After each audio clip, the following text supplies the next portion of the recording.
What are you doing to hold bad actors accountable, to track them down, and to keep our kids safe?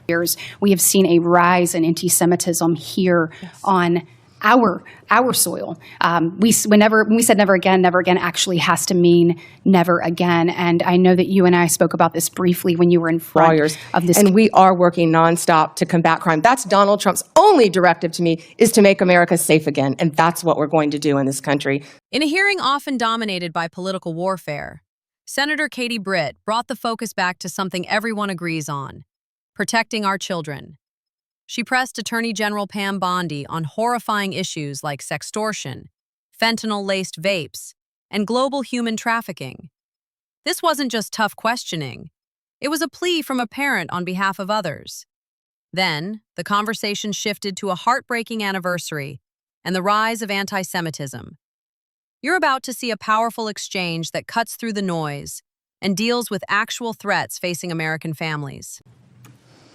Senator, first, thank you for bringing that up. This, I believe, is what an oversight hearing should be about. Thank you. Not yell, oh, he's gone already. He comes in and leaves. This is what an oversight hearing should be about, trying to help parents and children online. Yes, Director Patel has been doing a great job. The FBI, we have an entire unit. Not only that, our National Security Division is working internationally. Well, and I want to talk about that too, because I think a lot of this comes from overseas. Yes. And so whether it's these schemes, this extortion schemes, Yes. et cetera, it's happening off our shores. How are you connecting the dots there? And then additionally, let's look at human trafficking. And you find a number of times people are lured into this from posts on social media. I believe that that is a global trafficking ring. I would like to speak to what are you doing to make sure you're holding those people accountable and getting to the bottom of it, finding bad actors and making sure that we're keeping these children safe. Senator Britt, we have made countless cases around this country, and many of them have involved global, international defendants. In fact, we've been extraditing some of them back. As many as we can get, we're bringing them back to this country. That's how we're holding them accountable and locking them up for as long as we humanly can lock them up. Britt zeroes in on the most vulnerable victims, and Bondi provides a very strong, substantive answer about extradition and international units. This is a great example of the DOJ clearly communicating its operational success. It shows that both sides, regardless of politics, are aligned on the goal of locking up global traffickers for as long as we humanly can lock them up. So many children have cell phones, but parents, you have to monitor. There are safeguards you can put on the phone, but you have to monitor what your kids are doing on the internet. I do think that there is some accountability that needs to be held, even with social media providers. Absolutely. Because I know that, for instance, we had a judiciary subcommittee hearing where we heard from parent after parent whose child had, bought something online that they thought to be maybe a different type of drug. It was laced with fentanyl, and they died. If that was happening on a storefront and a small business in America, we would shut that storefront down. We must do more to hold not only the bad actors online, but also the people who allow it to happen accountable. And I hope that you'll commit to work. That storefront analogy by Senator Britt is incredibly effective. It raises the key question: why does the physical world have tougher safety standards than the digital world?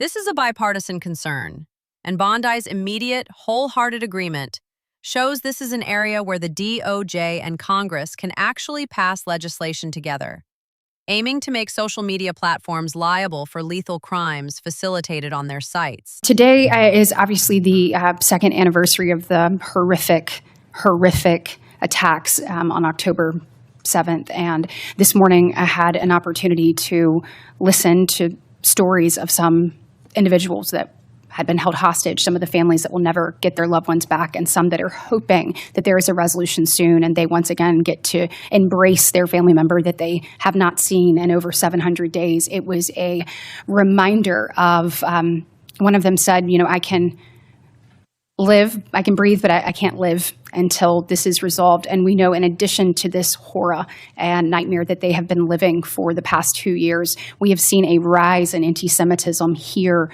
on our soil. When we said never again actually has to mean never again. And I know that you and I spoke about this briefly when you were in front of this committee, but can you talk to me about the work that DOJ is doing to combat that rise in anti-Semitism and to hold offenders of that, to hold them accountable? And Senator Britt, thank you for again bringing up that today is the second anniversary of that horrific attack on Israel. Donald Trump is the greatest peace president of our lifetime, probably in our history. And if anyone can resolve this, it will be Donald Trump. This segment is powerful because of the raw emotion. Britt brings the human toll of the October 7th attack directly into the committee room.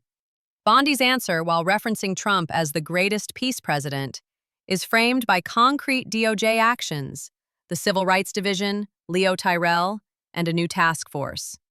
It clearly positions the DOJ as aggressively fighting hate crimes, directly addressing the concerns about rising anti-Jewish sentiment. I do want to just talk a little bit about crime in American cities.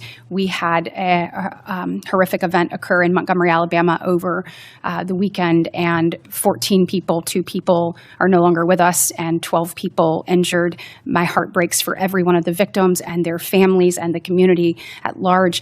I'd like to know a little bit about your interagency work and talk to me about things that you find, because we have to find solutions in this space.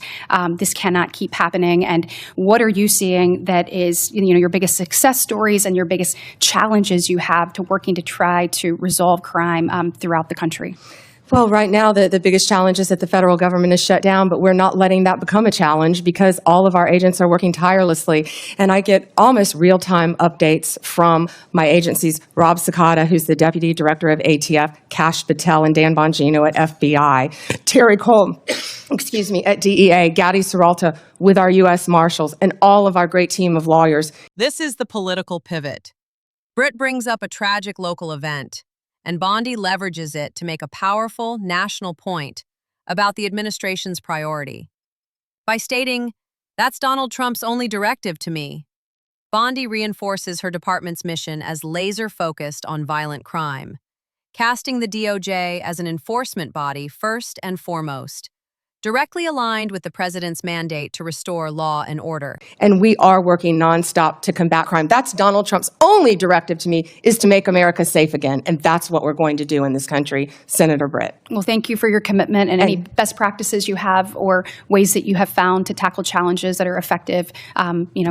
Please let us know. We certainly want to see every community across our state and our country safe, and we appreciate yours and President Trump's commitment to doing that. Thank you, Senator. The most remarkable thing about this exchange is that it wasn't about the usual Washington mudslinging. Senator Britt successfully created a space where the conversation was about life and death, human trafficking, fentanyl, and anti-Semitism. She put the Attorney General on the record about protecting the most vulnerable, and Bondi was able to provide specific, often operational answers that resonated with the Make America Safe Again mission. This exchange is a blueprint for what a productive oversight hearing could look like. Instead of fighting over subpoenas and political investigations, they found common ground on threats from overseas. The international nature of trafficking, illegal gambling, and fentanyl-laced vapes coming from China. Bondi committed resources and Britt committed legislative support. However, the political undertones are always there. Bondi's frequent reference to President Trump's directive and her naming of key political figures like Kash Patel and Harmeet Dillon make it clear that while the mission is crime fighting, the operational team is deeply loyal to the current administration's vision for the DOJ. The question for the public is, are you more reassured by the results, like 2,580 child exploitation cases, or are you concerned by the strong, top-down political motivation behind those results? So, let's turn this over to you. Do you think the threats Senator Britt outlined, from fentanyl to online exploitation, are receiving the serious attention they deserve from the Justice Department? And does Pam Bondi's commitment to making America safe again outweigh any concerns about the political messaging? Drop your thoughts in the comments below. We'll be reading every single one. Don't forget to like this video and subscribe for more in-depth breakdowns.